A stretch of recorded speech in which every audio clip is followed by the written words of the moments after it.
Two, ready.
Okay mga kapatid, we'll start our service. Let's all stand up please and we'll start by way of prayer. We'll ask Brother Dustin for our opening prayer and then I'll be the one leading po yung ating congregational scene. Time for word of prayer.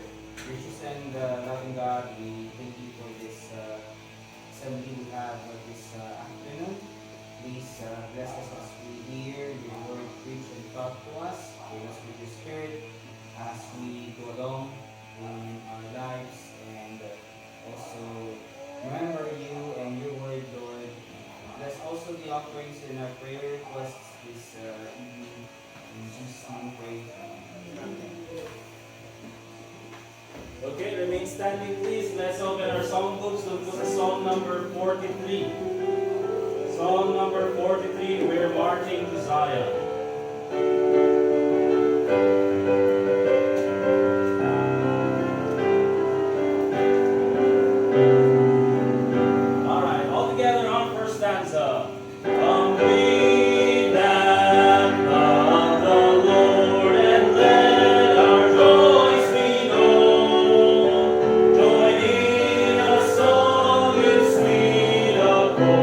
Join in a song with sweet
Nainitan ba kayo or mas okay na buksan natin yung electric fan? Ano sa tingin nyo?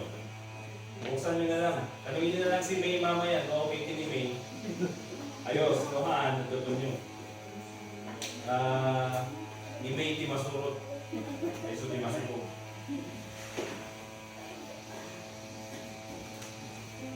Alright, another song mga kapatid.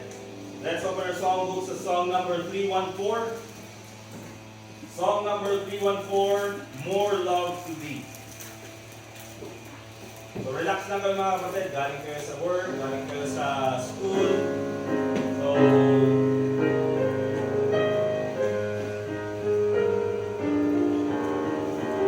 relax lang and we'll sing together. Song number 314, More Love to Thee, all together. More love to Thee, O Christ, more love to Thee, all together. Hear thou the prayer I make on bended knee. This is my earnest plea, more love, O Christ, to Thee, more love to Thee, more love to Thee. Second verse. Once earthly joy I crave, sought peace and rest. Now Thee alone I seek, give what is best.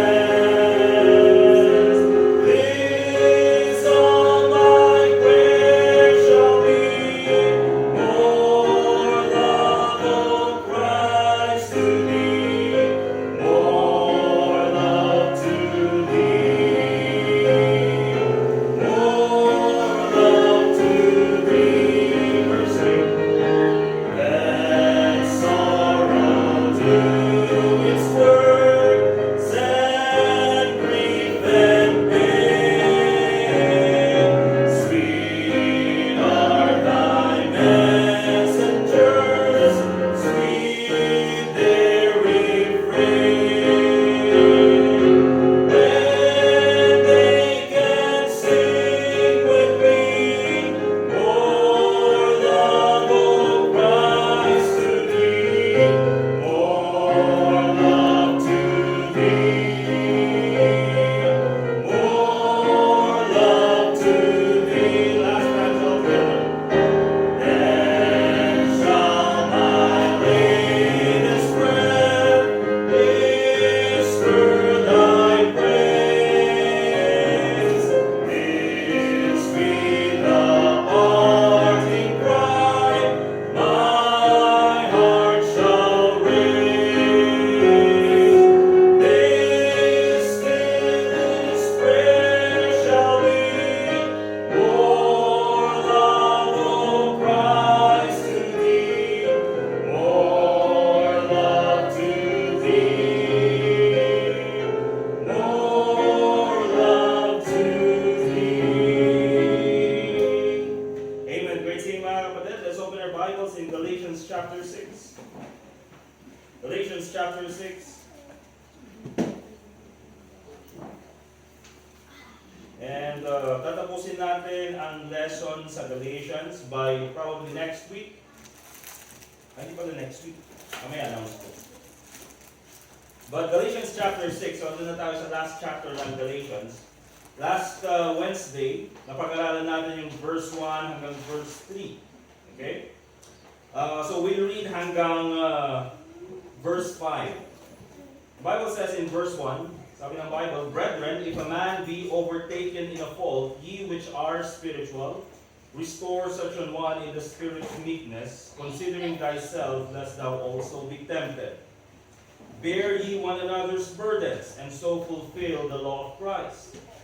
For if a man think himself to be something when he is nothing, he deceiveth himself. But let every man prove his own worth, and then shall he have rejoicing in himself alone, and not in another. And the Bible says in verse 5, For every man shall bear his own burden. So ang title po ng ating pag-aaral ngayon, mga kapatid, is Bearing Burden. Okay, yung pag-bear, carrying burden, pagbuhat ng burden. Okay? Now, it seems, mga kapatid, that there's a contradiction between verse 1 and verse 5. Nasabi ng Bible, verse 2, bear ye one another's burden, and so fulfill the law of Christ. And then pagdating naman sa verse 5, sabi naman ni Paul, for every man shall bear his own burden. Okay? And later on, titignan natin in the scriptures, if we go to Psalm chapter 55. Okay?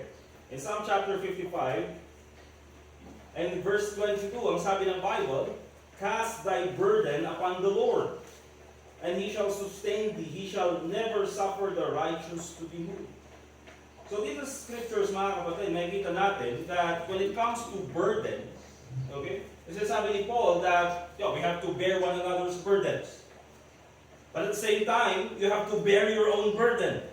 Ano ba talaga, Paul? Anong gagawin natin? Am I going to bear my own burden?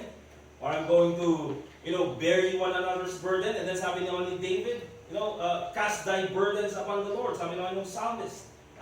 Kanina namin ibibigay? Bubuhatin ba namin? Are we going to do it as a church? Or ibibigay namin sa Panginoon? Well, dito mga kapatid, makikita natin in the scriptures, of course, there is no contradiction in the Word of God. Amen? Amen.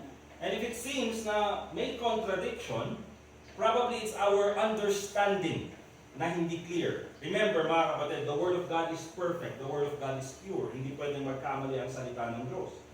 So either mali ang salita ng Diyos or merong mali sa pagkakaintindi natin. So therefore, kung perfect ang salita ng Diyos, therefore mali dun sa pagkakaintindi natin. And sometimes mga kapatid, ito yung mga ginagamit ng mga mga hindi na naniniwala sa Bible at sasabihin, tingnan mo, may contradiction yung Bible. Pero titingnan natin, there is a, sabihin nating context na kailangan natin intindihin. Now, of course, ang topic natin is the word burden. Let's go to Exodus chapter 18, verse 22. Exodus chapter 18, verse 22. And dito natin makikita mga kapatid yung unang pagkakataon na ginamit sa salita ng Diyos ang salitang burden. And doon po sa ating law in studying scriptures, oftentimes the first time a word is used in the scriptures, binibigay ng salita ng Diyos yung meaning. Or it gives a description of what it means. And yun yung pagkagamit niya in the whole scriptures. In many occasions, mga kapatid. In Exodus chapter 18, verse 22, makikita natin dito yung malaking burden ni Moses. Because remember, he is the one leading the hundreds and thousands of people who came out of Egypt. And, during that time, nung lumabas sila, wala silang organized structure of government. Okay, so nahihirapan si Moses. Bakit? Kasi lahat ng problema dinadala sa kanya. So kailangan niyang isolve lahat ng problema. Parang, mga kapatid, parang sa barangay. Pag may barangay, or pag may problema sa mga magkapit-bahay, unang gagawin, dalhin muna sa barangay bago sa police station, oftentimes. Di ba? So pag hindi na-solve ng barangay, dadalhin mo sa police station. Imagine mga kapatid, na hundreds and thousands of people, different families, lahat dadalhin sa isang tao yung problema, hindi kasya yung isang araw. Para nakaupo dun si Moses at tingin lahat ng problema at magbigay ng solution. So, ang sabi ng Bible in Exodus chapter 18 verse 22,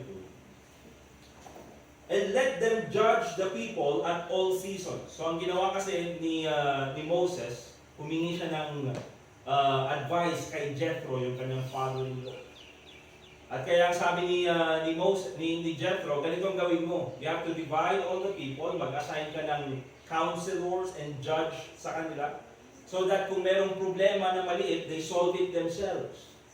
Pag hindi nila ma-solve, tsaka lang nila dadalhin sa inyo. Okay? Same, parang church discipline, di ba? So, ganun yung ginawang solution. And it shall be that every great matter they shall bring unto thee, but every small matter they shall judge. So, maliit na problema, they have to fix it themselves. Big problems, saka dadalhin sa'yo. so shall it be easier for thyself, and they shall bear the burden with thee. So may kita natin dito mga kapatid, pag sinabi nating burden, according to the scriptures, when we say burden, pwedeng ang ibig sabihin niyan ay problems. Okay? Right. And oftentimes, pag sinabi nating burden, it's also talking about the people. Naintindihan niyo? Kasi ano ba yung burden ni Moses dito? Actually, it's not the problem, it's actually the people. Napakarami nila eh. Okay? And hindi lang yan mga kapatid. When you talk about burden, according to Exodus chapter 18, ano yung burden dito ni Moses? He is limited in his capacity, mentally and physically, to solve all problems. That's a burden. Okay? So pag sinabi natin burden mga kapatid, according to the scriptures, it talks about problems, okay? It talks about people, and it talks about physical limitations. Okay? Even mental limitations. Eh lahat po tayo mga kapatid, meron tayo yan. Meron ka bang problema sa work? Meron kang problema sa bahay? Yes, you have a burden. Okay? Are there people bothering you? Are there people na sabihin natin that you have to support, that you have na responsable ka para sa mga tao na yun? Yes, you have. That's a burden as well. And do you have physical limitations? That's why hindi mo magawa lahat ng mga gusto mong gawin or hindi mo magawa lahat ng responsibility mo? Yes, that's also a burden. And so, pag sinabi natin burden mga kapatid, ito po yung mga binabanggit ng salita ng Diyos. But God gives us the Bible. And therefore, although meron tayong mga burden, meron tayong mga kabigatan sa buhay, by learning the scriptures, then we will know how to deal with these kinds of burdens. Okay? Kasi mga kapatid, maraming Kristiyano, it seems that they are miserable. One of the reasons why they are miserable is that they don't know how to carry their burden. Di ba mga kapatid, meron tayong sinasabi na nasa nagdadala lang yan. Meron yung may mga problema. Ang laki-laki ng problema. Di ba? Sobrang laki ng problema. Pero pag nakita mo parang walang problema. And then pag nag-usap kayo, tsaka niya sinabi yung problema, grabe pati ikaw na. Gusto mo na rin siyang tulungan or gusto mo na rin siya ipag-pray lahat na gusto mo gawin para sa kanya pero hindi mo napapansin bakit. Minsan mga kapatid, nasa nagkadala lang yan. Diba? Meron naman yung may problema, sabihin na natin, anong problema mo? Nawalan kami ng wifi. Walan kami ng wifi. Pero makita mo yung problema niya, parang yung magugunaw na yung mundo, mga kapatid. Diba?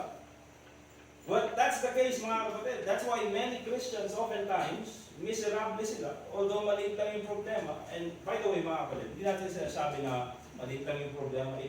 We don't know how it affects them. Okay? Hindi natin alam kung paano sila na-apektuhan. But the point there is, we have the scriptures at yung salita ng Diyos ang nagtuturo sa atin how to carry the burden. Okay? Unang-una mga kapatid, number one, God gave you a church to help you bear your burdens. Right? Remember that. God gave you a church to help you bear your burdens. In Galatians chapter 6 verse 1, dun sa binasa natin kanina, and also our lesson last Wednesday. In verse 2, ang sabi ni Paul, bear ye one another's burdens and so fulfill the law of Christ. So, anong burden yung binabanggit dito ni Apostle Paul? In verse 1, makikita natin, brethren, if a man be overtaken in a fault, ye which are spiritual, restore such an one in the spirit of meekness, lest thou also be tempted. So yung burden mga kapatid, yung kabigatan na binabanggit dito ni Apostle Paul, is that, for example, merong kapatid sa church na nahulog sa kasalanan. It is our responsibility bilang mga mananampalataya to restore that person. Right. Now, yung ginamit kong disclaimer, yung ginamit kong disclaimer last Wednesday is that this person wants to be restored. This person, inamin niya yung kanyang pagkakasala. God has dealt with him. God has punished him. And now, gusto niyang bumalik, gusto niyang itama yung pagkakamali. If that is the case, mga kapatid, then it is our responsibility as a church to restore that person. Amen? Okay? Pero you cannot restore, tulad nga ng sabi ko last Wednesday, you cannot restore a person that does not want to be restored. I mean, paano mo i-restore yung isang tao na ayaw niyang aminin yung kanyang kasalanan? How can you restore a person na palaging pinagpipilit niya siya pa rin yung tama? Okay? So you can only restore a person who wants to be restored. Yung meron na siyang pagpapakumbaba. Alright? And of course, that responsibility was given to those who are spiritual. Bakit, mga kapatid? Kasi if you are spiritual, you have meekness. Alright? At yan yung sinasabi ni Apostle Paul na bear ye one another's burden and so fulfill the law of Christ. And what is the law of Christ? Love one another as I have loved you, so shall ye also love one another. Right. A new commandment I give to you, yung sabi ni Jesus Christ. So pag nagawa natin yan, mga kapatid, then we are fulfilling the law of the Lord Jesus Christ, which is to love one another.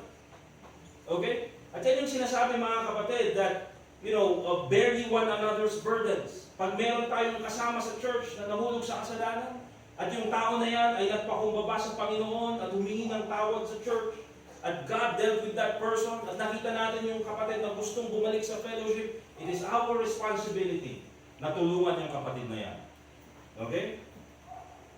Now, hindi lang po yan, mga kapatid. Hindi lang po yan. But there are also times that difficulties will go sa buhay ng isang Kristiyano. So let's go to 1 Corinthians chapter 12. And we have mentioned this doon sa ating lesson in our Sunday school about in our discipleship, the importance of the church.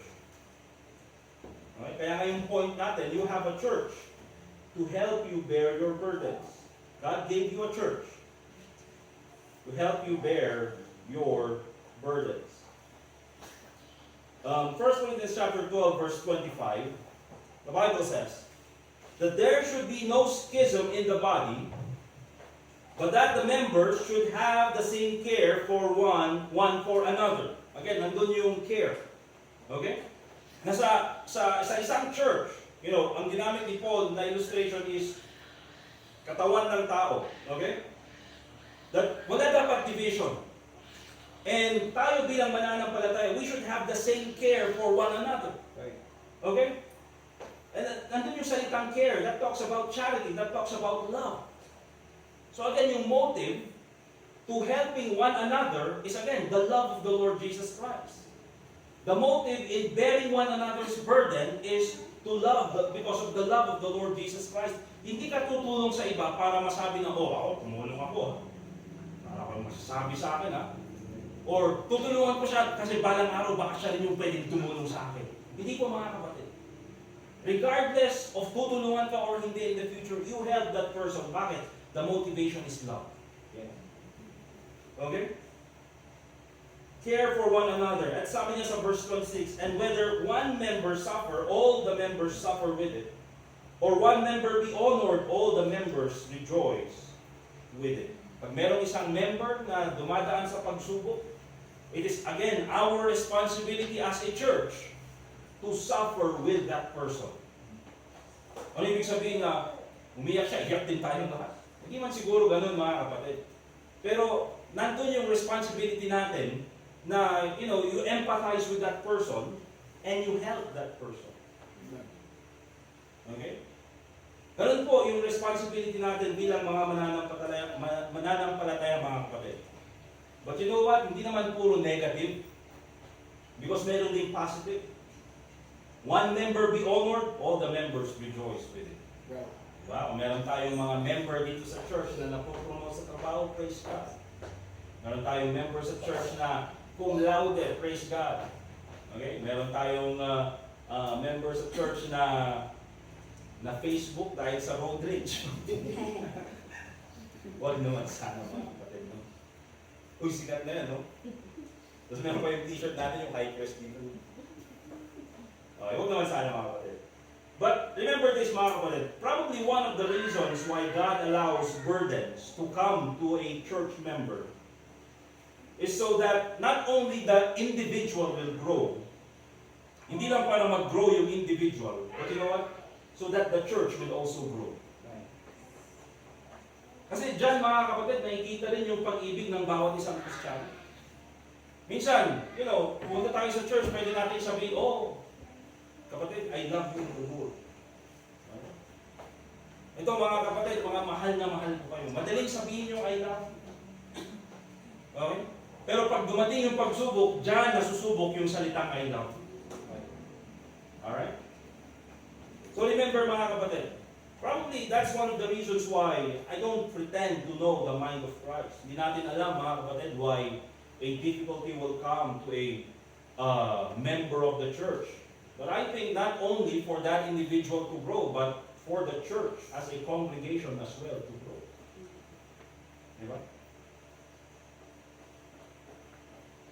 Number 2 mga kapatid. Number 1, nakita natin that God gave you a church to help you bear your burdens. But also number 2, God gave you specific burdens you have to bear on your own. Diyan natin makikita yung sinabi ni Paul doon sa verse 5, for every man shall bear his own burden. Merong burdens mga kapatid that, we as a church ay pwede natin tulungan yung bawat isa. But what is this burden na binabanggit dito ni Apostle Paul? Again, there are different kinds of burden. So sinabi niya sa verse 5, for every man shall bear his own burden. God gave you specific burdens you have to bear on your own. Now what is this burden that is mentioned here? Remember, yung kanina na binanggit dun sa verse 2, that is the responsibility of the church, restoring a fallen brethren. But in verse 4, makikita natin, but let every man prove his own work, and then shall he have rejoicing in himself alone, and not in another. So ano yung burden na binabanggit dito mga kapatid? Again, let every man prove his own work. And this work, mga kapatid, is not talking about secular work. Because again, ang kausap dito ni Paul is the church. So, the context, more than likely, is the church. Is church work. Okay? So, yung work dito, mga kapatid, is talking about your ministry. Diba? And in connection, mga kapatid, in verse 3, na sinabi niya, for if a man think himself to be something when he is nothing, he deceived himself. Kasi mga kapatid, hindi tayo magmamayabang na, ito, nahulog sa kasalanan. Hindi kailanman ako mahuhulog sa kasalanan. Remember mga kapatid, it's all by the grace of God and it's all by the leading of the Holy Scriptures that we are able to minister to the Lord Jesus Christ. So yung work dito mga kapatid is talking about the ministry. So dito mga kapatid, the burden that each person must bear is the work that we do for the Lord Jesus Christ. What does that mean mga kapatid? Kasi mga kapatid, tayo po bilang church, what is our goal? Diba? Nandyan, nakasulat ng Sunday, diba? Evangelizing souls. That's our, and yung theme natin ever since we started, 2018, diba? What's the purpose of the church? Evangelizing souls, edifying the saints, exalting the Savior. That is our purpose as a church. Yan po yung ginagawa natin. However, each and every individual of the church ay meron kanya-kanyang ministry. It's my ministry, first of all, to serve the church, to serve God, first of all. Okay? And it's your ministry then na meron kayong sarili-sariling ministry dito sa loob ng church, whether it be, to do song leading, to fix yung mga upuan. Of course, it's all our ministry to do soul winning. We all have our individual ministries. And oftentimes, mga kapatid, we are not happy in our ministry. We are not happy serving the Lord Jesus Christ. Bakit? Because we are looking at the work of others. Diba? Nakafocus tayo sa ginagawa ng iba instead doon sa ginagawa natin para sa Panginoon. Kaya ang sabi dyan sa verse 4, let every man prove his own work, and then shall he have rejoicing in himself. Oftentimes, mga kapatid, maraming mga Kristiyano hindi masaya sa kanilang ministry. And I know this from different preachers and even pastors sometimes, mga kapatid. They are not happy in their own church, in their own ministry. Bakit? They are looking at other preachers and pastors na mas malaki yung church, mas marami yung congregation, mas malaki yung offering, mas maganda yung building. And therefore, they neglect to appreciate the grace of God na binibigay doon sa kanilang church. And oftentimes, mga kapatid, ganyan din sa mga members ng church. Minsan hindi ka nagiging masaya sa iyong ministry kasi tinitignan mo yun, buti pa siya, napapansin. O buti pa siya recognize. Di ba? O buti pa siya pinapalakpakan. O buti pa siya nagkaroon ng appreciation. Grabe naman, sana all. Kaya yun yung minsan nagiging theme ng iba. Sana all. Di ba? But that's the thing, mga kapatid. You will not be happy in your own ministry if you are focused on the work of others, in the ministry of others. Now let's go to John chapter 21, verse 19. John chapter 21, verse 19.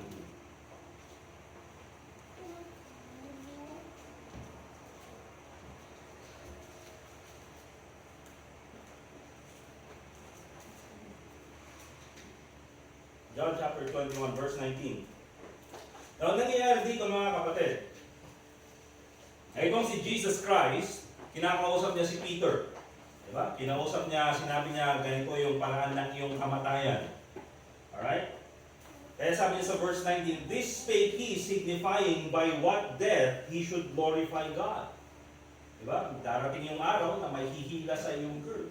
At dadalhin ka sa lugar na ayaw mong puntahan. Yun yung sabi ni Jesus Christ kay Peter. This spake he, signifying by what death he should glorify God. And when he had spoken this, he said unto him, follow me. Remember, ang kausap dito ni Paul is the resurrected Jesus Christ. Okay? At probably ito yung isa sa mga last words na binabanggit ni Jesus Christ kay Peter. So, kausap niya si Jesus Christ, and then sabi ni Jesus Christ, follow me. And then in verse 20, tingnan niyo yung ugali ni Peter. Then Peter, turning about, so imbis na nakafocus kay Kristo, tumalikod. Seeth the disciple whom Jesus loved, si John the beloved, following, which also leaned on his breast at supper, and said, Lord, which is he that betrayeth thee? So nakita niya si John, at ang sabi ni Peter kay Jesus, Lord, and what shall this man do? O, di ba? So instead na makinig siya doon sa binabanggit ni Jesus Christ, na ito yung gagawin mo, darating yung araw na may hihila sa'yo, dadalhin ka sa lugar na ayaw mo, and then follow me, sabi ni Jesus Christ. Pero instead na mag-focus, itong si Peter, nakita niya si John, Pinoy, ito naman, ano gagawin nito? Okay? And so, ano sabi ni Jesus Christ? Jesus said unto him, if I will that he tarry till I come, what is that to thee? Follow thou me. Kasi mga kapatid, wala na tayong pakialam kung ano yung ginagawa ng iba. Wala na tayong pakialam dapat kung ano yung, klase ng ministry na ginagawa ng ibang churches or ng ibang members ng church. We should focus on what we do for the Lord Jesus Christ. And minsan, we miss the message of the Lord Jesus Christ. Sabi niya, follow thou me. Instead na ibang tinitignan natin minsan. And oftentimes, that's the reason why we are not happy with our ministry. I know preachers sometimes are miserable in their ministry. Bakit? Because they are looking at the ministry of others. And hindi nila na-appreciate yung mga members sa kanilang church na nagsasakripisyo, na nagmamahal sa ministry. Bakit? They are focused on what others are doing. Remember this, and I always tell it doon sa ating church, or dito sa ating church, comparison is the thief of joy. Okay? Every time you start to compare what you have with others, more than likely, hindi ka magiging masaya. Diba? Kung i-compare ko, mga kapatid, yung, for example, I-compare ko yung mukha ko, i-compare ko sa mukha ng mga piolo, for example, ay hindi ako magiging masaya. Pero titignan ko lang yung mukha ko at sasabihin ko, by the grace of God, at least merong nahilong babae sa mukha ko. Napangasawa ko siya, si Angel. Praise God, yun yung talaga ng Panginoon. O, di ba? Pero nakafocus ka lang sa iba, pambira, hindi pa siya. So, this saying is true in our lifestyle, mga kapatid, but it's also true in the ministry. Kaya ang sinasabi dyan ni Apostle Paul, that in verse 5, every man shall bear his own burden. Amen? So, yun yung ibig sabihin. Now, meron tayong mga iba't ibang burden that sometimes we have to bear it on our own. And that is specifically speaking about the Word of God. Also, in number 3, doon na tayo sa Psalm chapter 55, verse 22. Psalm chapter 55, verse 22.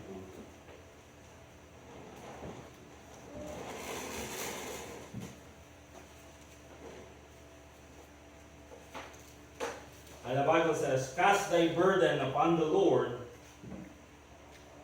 and He shall sustain thee.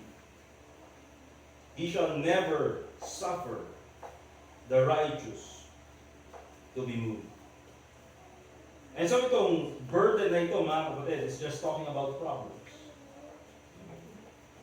Now, whether we have problems financially, familial, or in any aspect sa buhay natin, we can always cast our burden on the Lord. So in number 3, makikita natin, God gives us burdens so we can only depend on Him. Una, we have a church that can help us carry the burden. Pangalawa, there are burdens that we are the only ones who are going to carry it. But also, there are burdens na binibigay ng Panginoon so we can depend only on Him. And you know what, mga kapatid? And this is very personal probably to me and to many of us. But let me ask you this, mga kapatid. Isn't it that yung mga prayers na pinakataimtim na pinapanalangin natin sa Panginoon, di ba mga kapatid, oftentimes nangyayari yun pag meron tayong pinagdaraanan ng problema.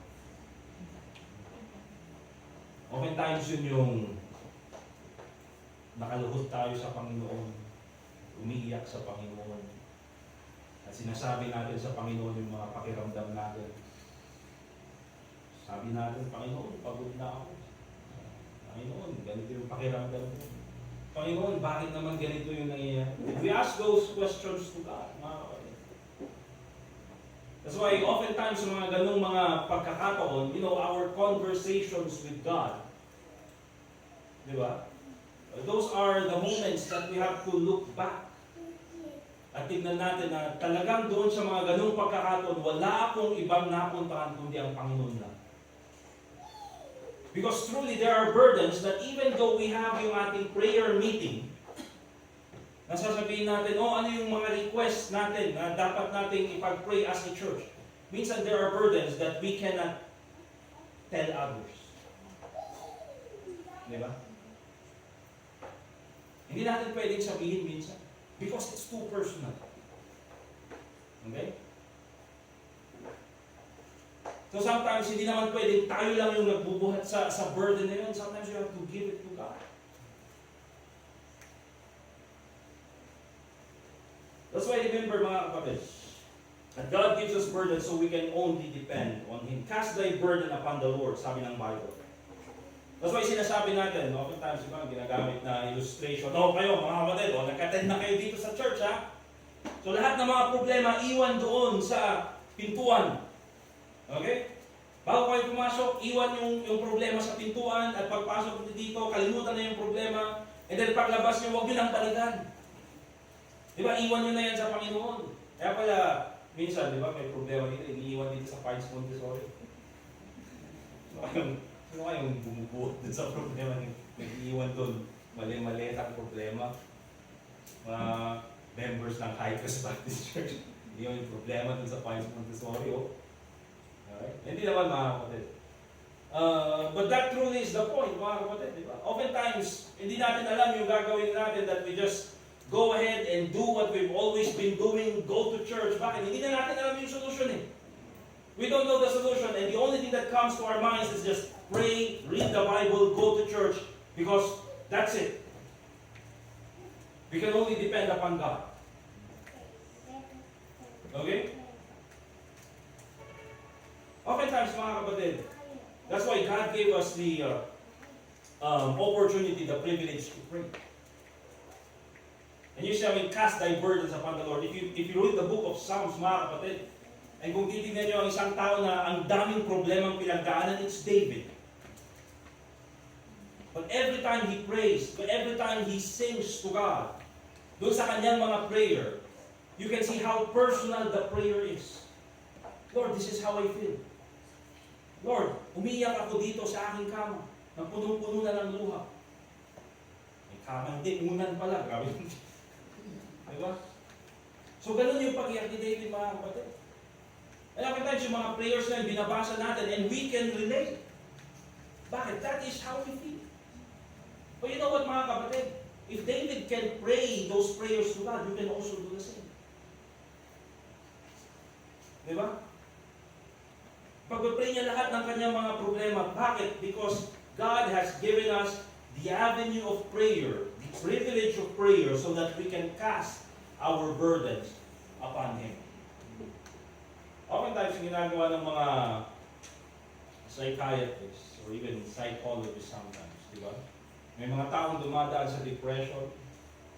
And anong gagawin nila? They just let the person speak. Ano yung problema? Ano yung pinagdaraanan? And then sasabihin nung dumadanas ng depression, oh, I feel so much better. Wala namang sinabi yung doktor, wala namang sinabi yung psychiatrist or yung psychologist. At least nailabas nila yung kanyang sama ng loob. Okay? And then sasabihin niya, I feel so much better in your presence. Tapos pagkatapos nun, magbabayad siya. Well, you can do that through prayer. And when you pray, mga kapatid, at least doon, sa psychiatrist o psychologist, meron kayong patient, doctor, ang tawag doon?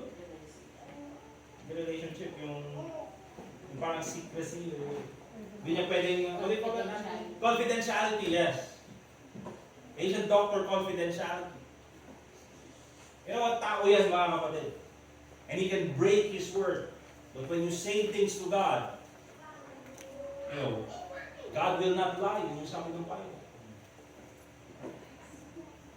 At hindi lang yan, mga kapatid. There are so many things that we can do through prayer. Alright? One of the things na kinakanta natin minsan yung what a friend we have in Jesus.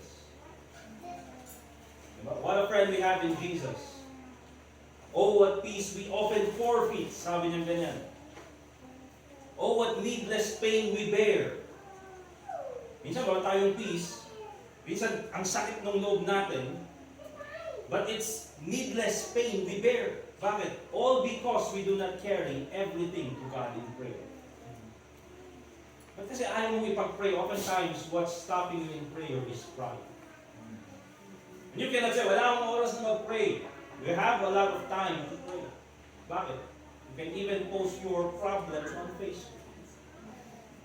And oftentimes, dahil natin makikita, and this is just my own, mga kapatid, ha? It's not proven, there's no experiment with it.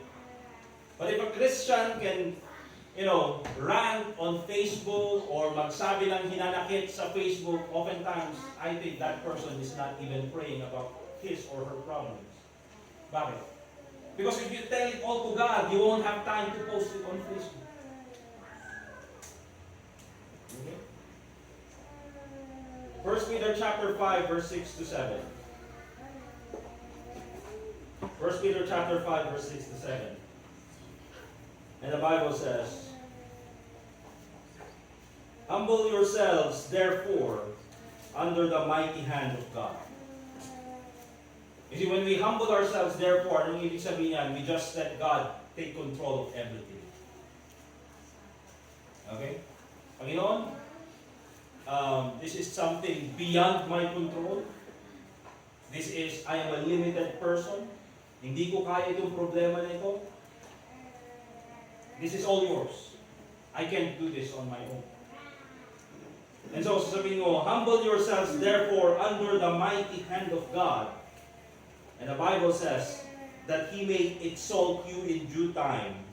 Underline that word. The Bible says, casting all your care upon Him. Lahat ng iyong, worries.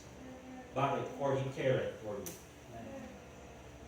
And you know what, mga kapatid, here's the thing. You see, when we bring to God our problems, it's not that tinatanggal ng Panginoon yung problema. Probably sometimes He will do that.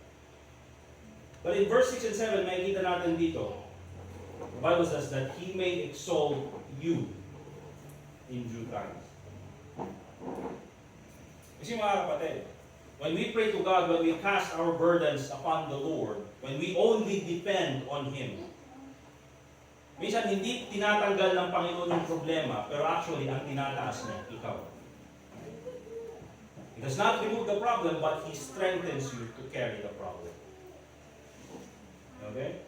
Katulad nung nangyari kay Paul, he prayed to God 3 times, natanggalin niya yung kanyang thorn in the flesh.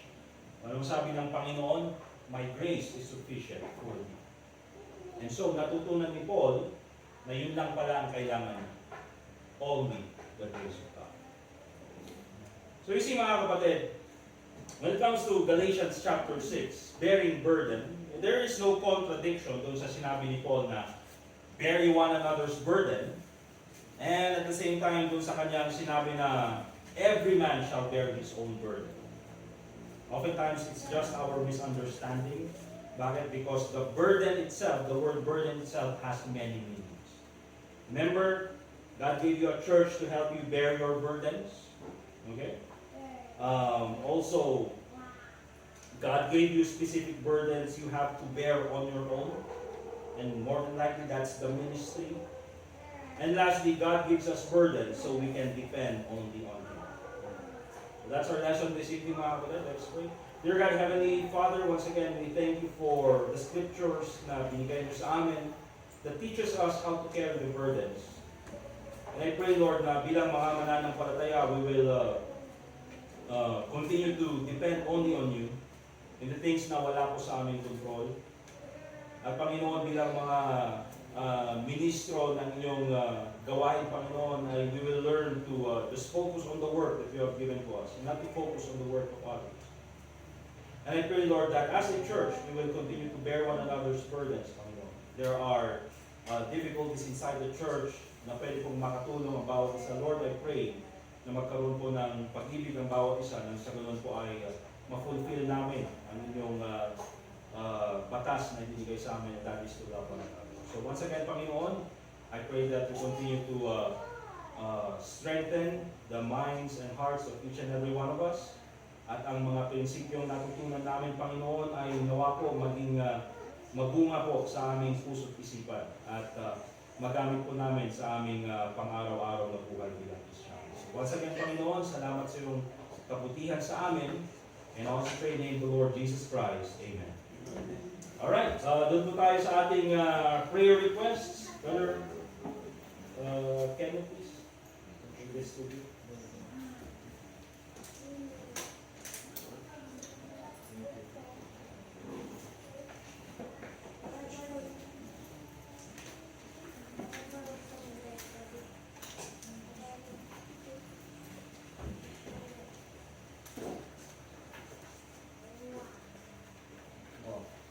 Yung May 1, next week.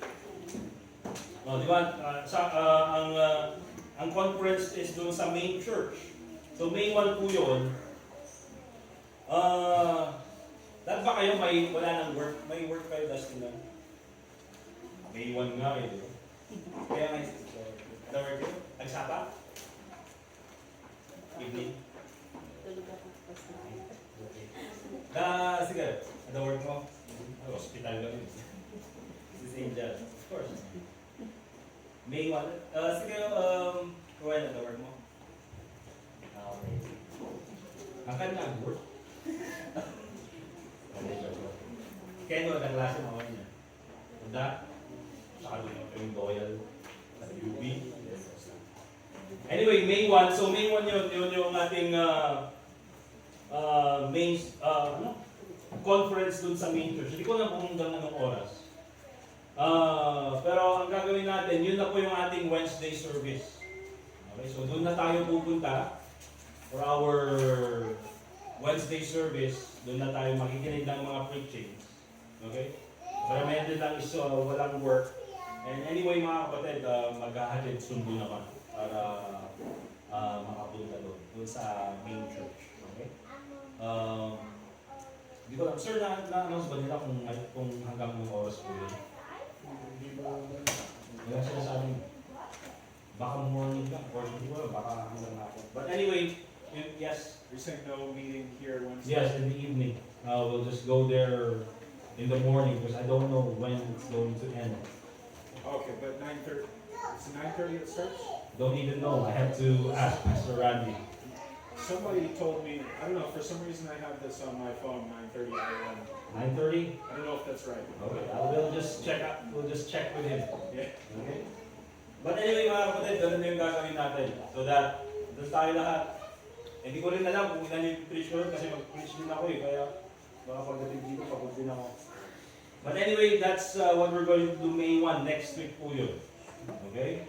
So, if you have time, make sure na makarating kayo dun sa ating Baptist Heritage Conference.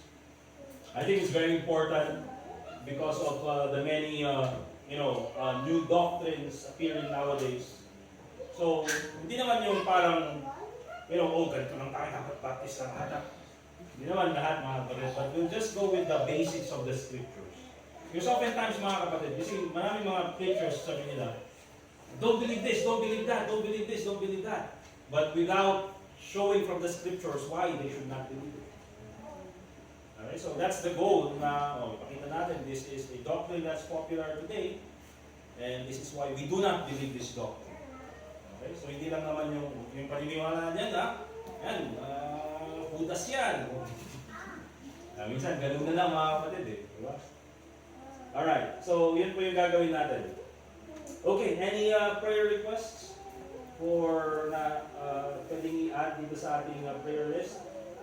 Doon po sa number 21, our upcoming events. May 12, very important meeting for our church, Mother's Day. Okay? Gusto natin yan, Mother's Day. So please pray na marami tayong ma-invite na mga, especially yung mga husbands na mga nag-attend dito sa church natin. Gumawa na ako ng letter, ang ganda nung ginawa kong letter. Pero translate ko pa yun sa English, gawin Ilocano. Okay? But yun po yung gagawin natin. May 12 po yung Mother's Day. Please pray for that. Also yung ating DPTS, Sir Well, ang final po na ni Mang Aida, kasi nga babiyahe sila ng Kalinga during that day is June 10 hanggang June 12. So Monday hanggang Wednesday po.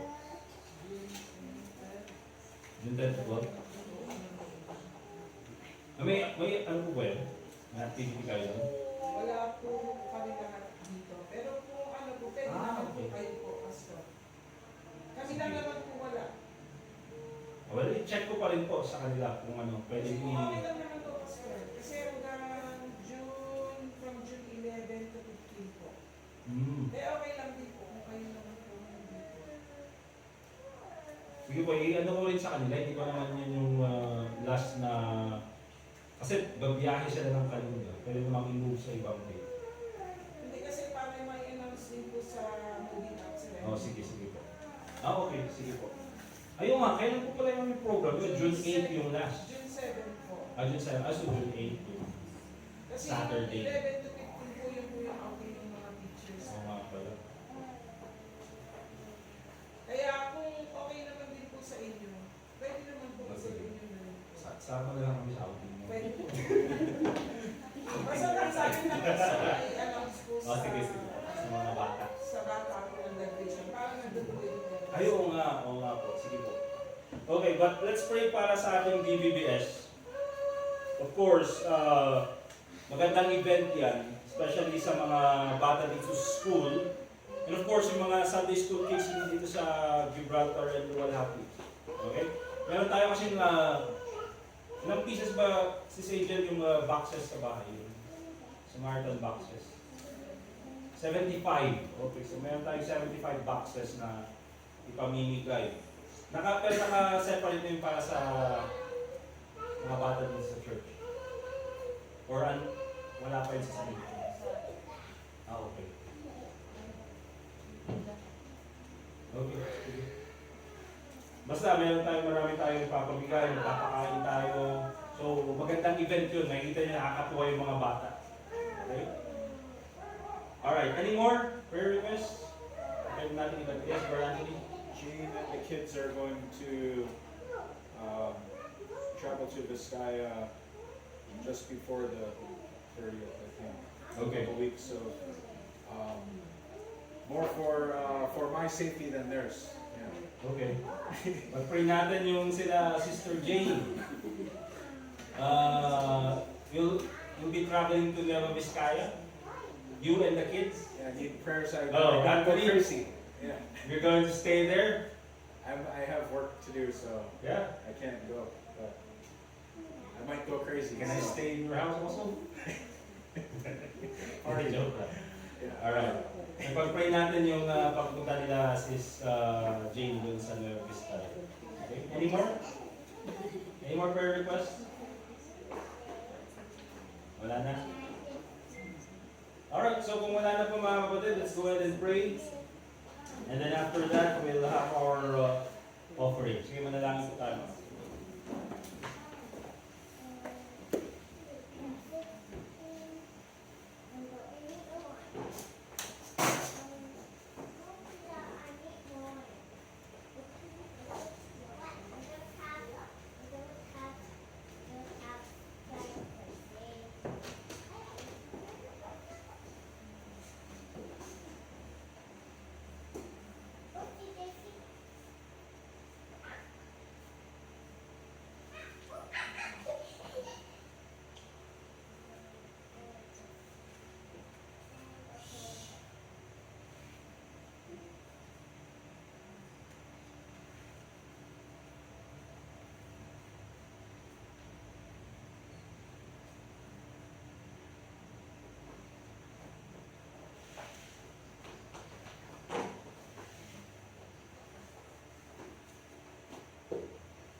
Dear God, Heavenly Father, once again, we thank you for this time that we can pray together bilang inyong iglesia, Panginoon. I pray, Lord, na ikaw po sana magbigay ng kasagutan, Lord, according po sa iyong kalooban sa mga panalangin at ng bawat isa. I pray, Lord, na ikaw din po sana magpatuloy na magbigay sa amin ng desire, always to communicate with you through prayer. And I pray, Lord, na we'll continue to learn also to prioritize our prayer life. I pray, Lord, na ikaw din po sana ang patuloy na mag-glorify the remainder of our service. We also pray for the offering that we're about to give. Nawa po, Panginoon, ito po ay magamit po para sa iyong kalawalatian.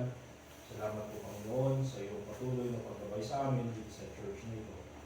And also pray in the name of the Lord Jesus Christ. Amen. Okay, let's prepare po yung ating mga offering. Last year, John Mark,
halos perfect na yung lunch natin. Kaya lang pa kasi ako eh. Paluto ako ng isang... Ma'am, naubos ba yun? Hindi na po. Hindi ko po pinatapang, sayang sabi ko kahit sa...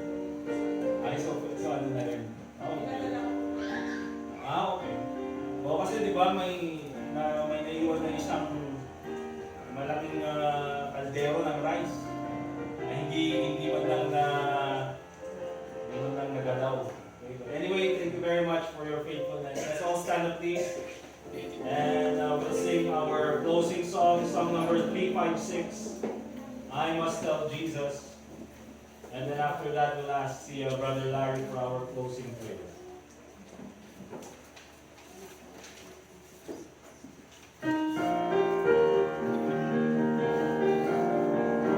Alright, we'll sing in first, third, and last stanza all together. I must tell Jesus all of my trials. I cannot bear these burdens alone. In my distress, He kindly will help me. He ever loves and cares for His own. I must tell Jesus, I must tell Jesus, I cannot bear my burdens alone. I must tell Jesus.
Kimi mo nga Jesus ko. Thank you for attending. Kasama po ni Sister Jace na. Thank you, Diyos Ama, inalpas pa nga panagdaya, ti kararag mo, thank you, dagiti kararag, kaya, naimbag mo para kami, thank you, dakang naimbag, na magkakarakay lang kada kami, naman sa bubanit, kung dalawin sa kada kami dito na. Kaya, hindi silang kadida ito, na panagsinasinami, kaya kakadina sa karakat, pinuwi ko ng mga karating na kami. Kaya, timantin ka ng bawat ng ka, dinaranta mo ni Jesus. Amen. Amen. We're